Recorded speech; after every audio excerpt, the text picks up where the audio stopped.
Olá pessoal, eu sou o Lucas Sequinel, professor de Geografia e também de História, e hoje estamos aqui para uma aula de História, uma videoaula falando sobre a Pérsia. Sempre lembrando que quem habitava a Pérsia eram os persas, e os persas habitavam então um espaço territorial onde se localiza o atual Irã, no Oriente Médio, localizado também no continente asiático. Para começo de conversa, é importante lembrarmos e voltarmos no tempo até 2000 anos antes de Cristo. Lá nós tivemos os medos versus persas. Sempre lembrando que os medos conquistaram os persas e com isso havia uma alta contribuição dos persas para o que se refere de imposto. Então esses tributos e impostos acabavam sendo pagos à força. Sempre devemos lembrar também de um grande líder que era Ciro, o Aquemenida. Né? Ele governou 550 a.C. Ele domina o planalto do Irã, a Líbia, a Babilônia, que é a Mesopotâmia, a Fenícia e a Palestina. Temos também o episódio dos Cambises, né? Conquista o Egito. Então ele consegue conquistar uma gama territorial gigantesca em torno da Pérsia. Fronteiras. A fronteira, então, era com o rio Nilo ao rio Indo e também ao mar Mediterrâneo, ao Oceano Índico. A tolerância religiosa e respeito à cultura dos povos conquistados era algo que se mantinha para os persas. Né? Nós também temos o Palácio de Ciro, que se chamava Passargada, correto? E essas ruínas existem até os dias mais atuais. E também devemos lembrar de Dário I, o grande administrador. E por que quando nós falamos da Pérsia, devemos lembrar de Dário I? Né? Era satrapias, ou seja, a organização por províncias. Né? Então a organização provinciana tinha o nome de satrapia. Teocracia, né? Então os reis eram mensageiros dos deuses. Não muda muito para as civilizações e sociedades antigas, né?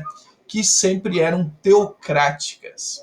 Sociedade estamental e militarista, ou seja, quando nós falamos de uma sociedade estamental, é que não permite uma ascensão social. Quem nascia pobre realmente ficava sendo muito pobre durante toda a sua vida, e quem nascia nobre permanecia nobre independente da sua condição econômica. Os olhos ouvidos dos reis eram os auditores. Então, esses auditores eram captadores de informações e os reis recebiam todas essas informações para melhor governar e, claro, exercer todo o seu domínio. Nós também tínhamos uma moeda, a moeda se chamava Dárico, em homenagem, é claro, a Dário I, né? E era uma moeda única. Também existia correios, né, esse sistema de comunicação, e estradas reais, por onde, é claro, né, a realeza e a coroa perpassavam e faziam os seus caminhos. As capitais do reino persa eram Susa, Persépolis, Ecbatana e Sardes. Esses nomes eu tenho que colar, né, e tenho que ler, porque realmente são nomes que travam a língua.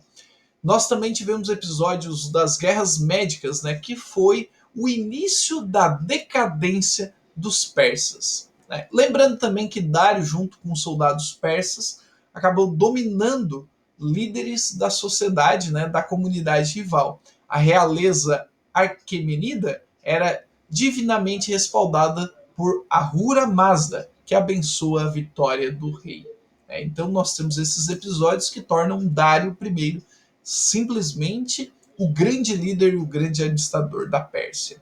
Dárico de ouro, né? Ou seja, nós tínhamos moedas douradas. Essas moedas douradas acabaram sendo também, né, transformadas aí em grandes tesouros. E é importante lembrarmos também, né, que existiam delegações que levavam, né, tributos ao grande rei persa, simplesmente porque o rei tinha, né, aquele contexto de divindade, né? Ele era um mensageiro do rei, né? Ele era um mensageiro dos deuses. Né? E o sustentáculo do exército imperial era uma força de infantaria de aproximadamente 10 mil soldados, era uma quantidade significativa para a época, né? E esses soldados persas eram cuidadosamente escolhidos, não era qualquer um que poderia se tornar soldados, né?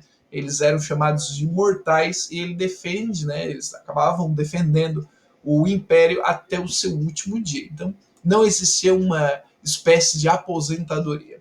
Quanto à religião, a religião ela nos fornece bastante informações diferentes. Né? Nós temos ali o dualismo. Por quê? Zoroatrismo ou masdeísmo. Aí a gente vai investigar um pouquinho mais sobre o zoroatrismo. Existia também o deus do bem, que é Ahura Mazda, né? E o deus do mal, que é Ahariman. Né? São nomes bem diferentes, né?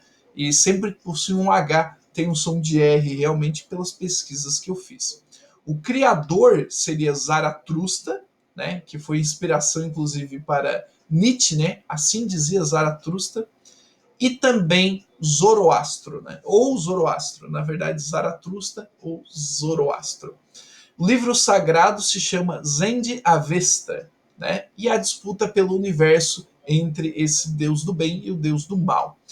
Existia sim uma semelhança com o cristianismo. Quais são essas semelhanças? Messias, ou seja, alguém que viria para libertar o seu povo, né? O juízo final e a crença também de um paraíso. Bom, é importante lembrarmos também do Farhavanar, né, ou Ferrohar, representação da alma humana antes do nascimento e depois da morte. É um dos símbolos do zoroatrismo. É um nome bem diferente. Né? O zoroatrismo ele acaba sendo culturado, né? E existem, inclusive, também resquícios do Palácio de Dário. Né? Então, no atual Irã, existe muita história da Pérsia Antiga. Né? Também existiam monumentos como a Esfinge Alada, né, do Palácio de Dário o Grande, em Susa, né, uma das antigas capitais.